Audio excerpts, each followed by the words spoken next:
Well, good afternoon, Colina Middle School. It's Mr. Frank from the admin office. I want to welcome you to CORE today. Every Monday, we're going to be meeting and having a little bit of time working on our mindfulness and kind of working on ourselves, to be quite honest. Working on our mindset day in and day out. Who are we as students, as individuals, and unique individuals here on campus?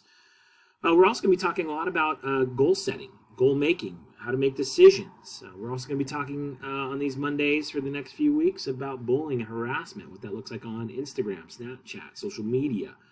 We're also going to be talking about decision making, the process that you go through in making good decisions, maybe some bad decisions, and then how to bounce back from those pieces, the emotional component to decision making, good and bad. And we're going to be talking a lot about relationships and the importance of maintaining healthy relationships on campus with teachers, with each other as peers, with coaches, and what have you. In the end, it's really about building each other, building yourself to be the best person that you can possibly be on this campus. We're going to start off today just kind of getting yourself ready for your brain, right? Your brain is the most powerful component to who you are. But there's ways that you can actually grow your brain. Your brain develops up until age 25. And so it's really important to understand, how to stretch and grow some neurons and some neural pathways in your brain. So we're going to go ahead and get started and do that. In this lesson, you are going to learn about how you're going to be growing your brains and get good at something new. Right now, just take a moment and think about something that you've worked really hard at doing, something that you really wanted to get better at. And what did you do to get better at that one thing? Maybe it's basketball or volleyball, working on your free throws or your serve, passing in volleyball, soccer. Maybe it's gaming. Maybe that's something that you're interested in. And so, what does that look like when you've worked really hard at trying to get to the next level? And what did you do to get better at it? So take a moment and just jot down something that you've worked really hard to get good at. And then what did you do to get better at it? Teachers, you can go ahead and pause and then hit play again when you're ready to go. Well, welcome back and thank you. Here we go. We're going to be watching a little bit of a video here about your brain. Pay close attention to how neural pathways can be grown in your brains by doing a few things. For over 100 years, scientists have studied where intelligence comes from. Are some people just born smarter than everybody else? Or can each of us build up our intelligence over time? What skills can we learn? And what skills are just genetic? What makes someone smart anyway? Over time, we've discovered that our brains are much more flexible than we ever imagined. They're kind of like muscles. The more we exercise them, the stronger and faster they get. No one is born knowing how to read or build a supercomputer. But with practice, anyone can learn these things. Here's how it works. Our brains are made up of billions and billions of tiny cells called neurons. Each neuron has branches that reach out. When you learn something new or practice a skill, the neurons in specific parts of your brain grow. When the branches of two neurons get close enough, they form a neural pathway. Energy zings along these pathways, sending signals to different parts of the brain. Soon, a protective coating begins to form around the neural pathways. This coating, called myelin, helps the energy move even more quickly. Everything you do, feel, or think strengthens your neural pathways and makes it easier for you to do, feel, and think those things again. Let's say you want to organize a campaign at your school that inspires people to take action on a topic you care about. It may be difficult at first, but the more you experiment with strategies to help you stay organized and bring people together, the more those parts of your brain will grow and strengthen. Soon, you might notice that running your campaign isn't as hard as it used to be. You really can train your brain. That's great news, no matter what goal you're working on. But this process doesn't always work the way we want it to.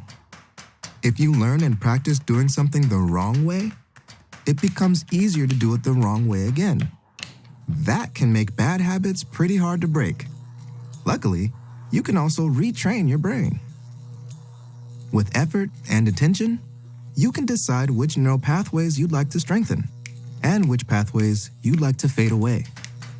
As you tackle bad habits and work through your emotions, even as you make mistakes and keep trying, your brain lets old, unused connections go and forms new connections to help you reach your goals. And while myelination happens throughout your whole life, it really picks up in middle school. The frontal lobe of your brain, the part that helps you plan ahead, make decisions, and think logically, is myelinating at a faster rate now than it ever has before.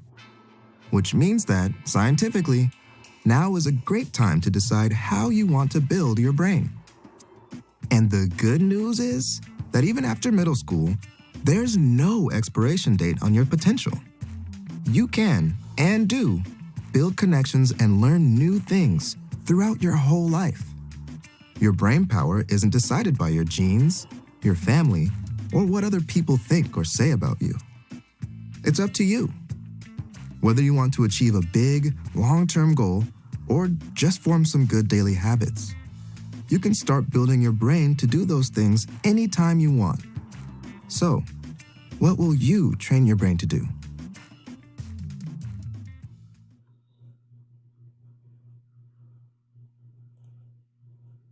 Great. Now, with a partner, I want you to share a little bit, like what happens in your brain when you are learning? And then what are some things that you can do to help grow your brain? So with your partner, go ahead and share right now, what happens in your brain when you're learning? And then what are some things that you can do to help grow your brain? Teachers, go ahead and pause after the conversation. Go ahead and resume play. Well, welcome back. That was some great conversation that was happening there. Hope you also enjoyed that and the different perspective. Now, part of our lessons, we will be doing different challenges and activities on these Mondays during our core classes. This one is a brain challenge. So it goes back with our lesson talking a little bit about how do we grow those neural pathways. So this one's going to be a little difficult. Everybody loves the game rock, paper, scissors. But we're not going to play it against somebody else. You're going to play against yourself. That's right. Rock, paper, scissors. Here's how the game works. In order to play this game, and to stretch and create some things, trying something different and new, remember it's difficult, does create new pathways. So, using both hands at the same time, your left hand must always beat your right hand, and there are no repeats. That means each hand sign must be different from the last. Your partner counts away, and how many times you can actually win in a row. So, again, using both hands at the same time, your left hand must always beat your right hand. There are no repeats, and each hand sign must be different. Go ahead and practice a few times right now. Remember, rock, paper, scissors, the left hand must win against the right hand, and your sign must change every time. So if my left hand is making a rock, my right hand should be making scissors, right? Because rock beats scissors. Good. Try a few more times.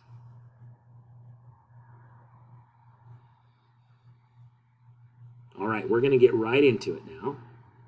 Here we go. All right, right now with their partner, go and choose who gets to go first. Now you're going to have 1 minute to play, so I'll ask teachers to make sure that we have a timer ready. Choose who gets to go first. 1 minute is the time limit. If you make a mistake, your partner just simply starts counting over it. Now remember, record the highest number of your score and then switch, right? We're always working for our best performance. So record that highest score. Remember, 1 minute, left hand must beat your right hand. How many times can you keep it going? If you make a mistake, remember, you go back to 0 and start again. Teachers, go ahead and pause for this activity and rejoin me when you're ready. All right. Hopefully that brought a lot of fun into our day. A little bit creative, very difficult activity. So right now we're going to take turns playing against another round with another partner. So find another partner, and let's take turns playing again, counting how many you get and recording those scores. Go ahead and pause, teachers, for the activity. Join me when you're ready. That was a great activity. Pair right up right now, and go ahead and share about one thing you noticed about your ability to win against yourself as you continue to practice and play. definitely wasn't easy. So what's one thing that you noticed about your ability to win against yourself? Well, maybe there was a strategy there that you figured out. Go ahead and talk with a neighbor. Teachers, you can pause when you're ready. Go ahead and rejoin.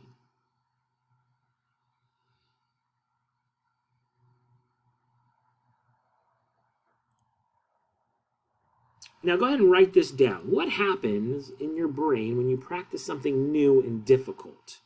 Go ahead and take a moment. Write that down. And this week, I want you to do something. I want you to go out and try something difficult to practice, something new. Make sure it's safe, obviously, but build and strengthen those neural pathways and continue to grow that brain. Now, next week, ladies and gentlemen, as we continue to be mindful, we're going to be talking about mindsets and mistakes and how we can take our mistakes and failures and turn them into learning opportunities. I can't wait to see you then. Cougar Pride.